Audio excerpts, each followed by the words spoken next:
Alors bonsoir à vous les amis et bienvenue sur la chaîne du Contrebandier. Aujourd'hui on se retrouve une nouvelle fois pour parler d'un rhum de la distillerie Caroni, puisque on va déguster aujourd'hui la version Balas Bagan, autrement dit Brigade, puisque c'était le surnom de l'un des employés de la distillerie Caroni, qu'on retrouve d'ailleurs sur la bouteille, qui était tonnelier donc pendant 14 ans au sein de la distillerie Caroni.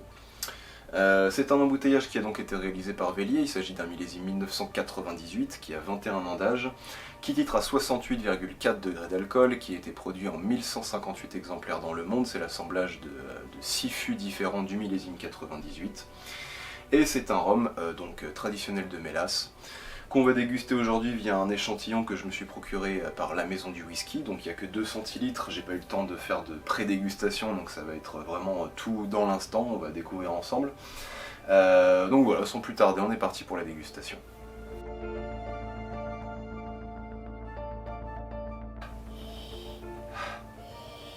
Donc tout de suite, ce qui va me frapper au nez, c'est qu'on est vraiment en présence d'un rhum, tu vois, qui est l'ambassadeur de Caroni, en fait, de sa distillerie.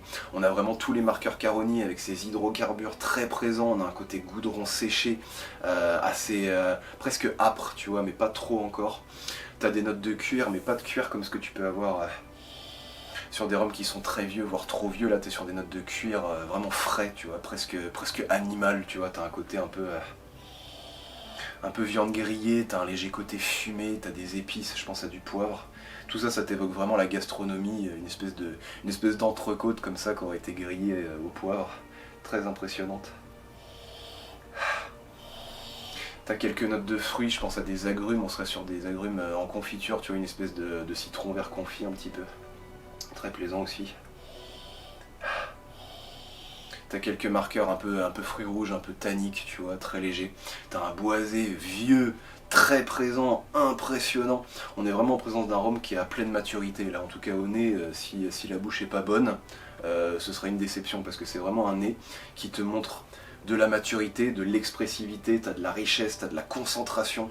C'est vraiment très très avenant comme nez.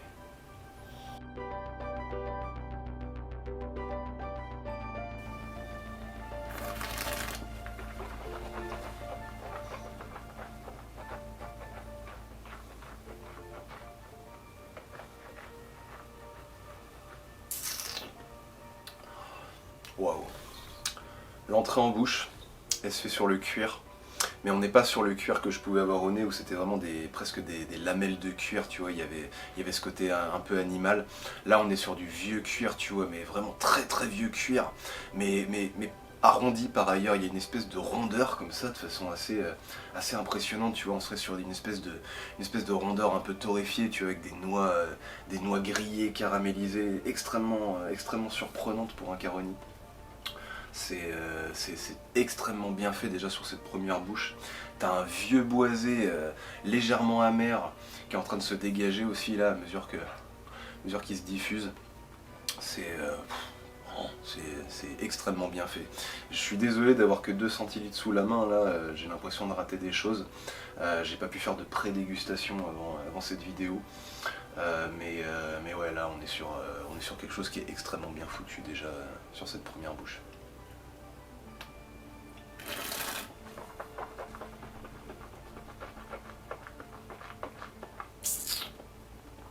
Les 68 degrés ils sont pas du tout dérangeants, c'est magnifique. T'as évidemment le goudron, j'ai oublié de le dire. Sur la première bouche il y avait vraiment le goudron, là il est beaucoup plus présent sur la deuxième que sur la première. Il vient vraiment confire, j'avais des notes d'agrumes un petit peu au moment du nez, là ça se précise, on est sur de l'orange. Vraiment de l'orange en confiture, tu vois, une espèce de confiture d'orange un petit peu amère, c'est souligné par le boisé, t'as un petit peu de petite fraîcheur là, une espèce de feuille de menthe comme ça qui vient se perdre dans la bouche. Puis vraiment ce cuir, putain, la texture vraiment chez les Caroni des fois c'est impressionnant quoi. Il y a vraiment une accroche, il y a vraiment une adhésion de tous ces arômes là aux parois de la bouche. Ça reste, ça dure. Oh, puis cette fumée, moi vous savez que j'adore la fumée dans les rhums, mais alors là, oh, j'en perds mon latin quoi, c'est magnifique.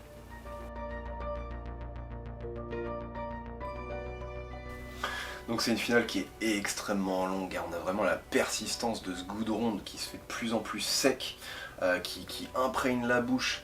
Le bois que j'avais en bouche là, il se fait de plus en plus discret de façon assez étonnante. On n'a plus trop vraiment sa présence. On reste vraiment avec des marqueurs très affirmés, tu vois, avec ce côté cuir, mais pas le cuir que je pouvais avoir en bouche, vraiment le cuir que j'avais au nez, avec ce côté un petit peu animal. On a renoué vraiment avec l'intensité de cette viande fumée, préparée, poivrée, tout ce que vous voulez, cuite au feu de bois. Enfin, impressionnant. On a aussi renoué, ouais, avec ce côté fruit rouge un petit peu comme ce que je pouvais avoir au moment du nez. Mais là on serait sur de la cerise amère, tu vois, enfin tout en douceur, c'est velouté, tu vois, c'est tout doux, il y a vraiment une tendresse quoi, presque dans cette finale. T'as une espèce de petite fraîcheur mentholée aussi vraiment sur la toute fin avec une feuille de tabac, enfin il y a une belle complexité sur cette finale, et celle-ci, elle se fait tellement de façon intense que c'est limite plus facile de la décortiquer que ne l'était la bouche. C'est impressionnant, enfin, c'est quoi ça en fait? C'est le fils caché d'un Scaldon et d'un Caroni, je ne sais pas. J'ai déjà goûté des rhums dans ma vie, mais là c'est vrai que je suis perplexe. Je n'ai pas d'explication à vous donner, c'est juste très bon. Et ça fait autant Caroni que pas Caroni. Je suis excité comme ça, tu vois, je suis pas souvent comme ça sur la chaîne, mais alors là, oh, qu'est-ce que c'est que ce truc, putain.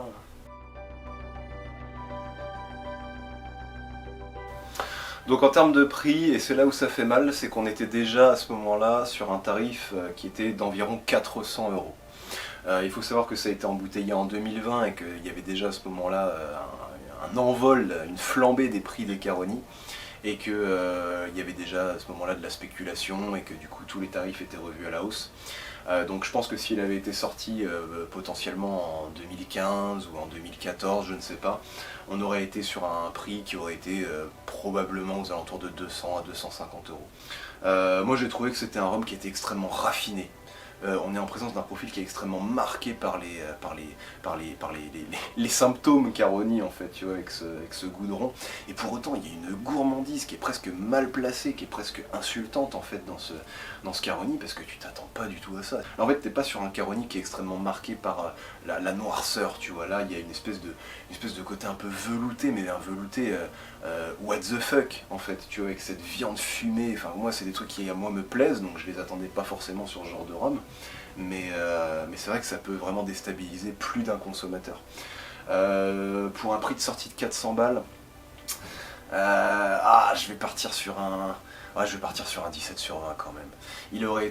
Franchement, il serait sorti au même prix que le Caroni Trespassers que j'ai goûté la semaine dernière. Je pense que je partais pour un 19, peut-être même un 20. Peut-être même un 20, parce que ça, 200 balles, tous les jours, je les aurais pris par pack de 6. Mais là, c'est vrai que maintenant, pour le trouver en dessous de 1200 euros, c'est mission impossible, quoi. C'est extrêmement difficile. 1158 exemplaires dans le monde. On est déjà en 2023, la flambée des prix, elle fait presque que commencer, j'ai envie de dire. Puis avec les fausses bouteilles et les machins, bon courage pour arriver à en déguster un. Celle-là je l'ai, je sais même pas si c'est une vraie, hein. Si vous avez vu ma vidéo d'il y a quelques jours, vous savez que j'ai très peur maintenant d'ouvrir un de mes Caroni. Donc on va peut-être attendre, hein. Je vous mettrai dans les commentaires là dans quelques mois, dans peut-être un an quand je l'aurai ouverte. Si c'était une vraie, celle que je suis en train de vous montrer actuellement, parce que j'ai pas les couilles de le faire devant vous aujourd'hui, je préfère terminer la vidéo sur une note positive. Donc voilà, 17 sur 20 pour ce Caroni 1998 Brigade de chez Vélier. Une très belle surprise, hein, vraiment une très belle découverte, je suis très content d'avoir pu la partager avec vous aujourd'hui. Et puis voilà, il y en aura d'autres. Et voilà les amis, c'était le Contrebandier, j'espère que cette vidéo vous a plu. N'hésitez pas à commenter, partager, liker, ça fait toujours plaisir. Puis moi de mon côté, je vous souhaite une excellente journée, une excellente soirée, peu importe l'heure à laquelle vous regardez ça, de toute façon c'est pareil. Puis je vous dis à très vite. Ciao.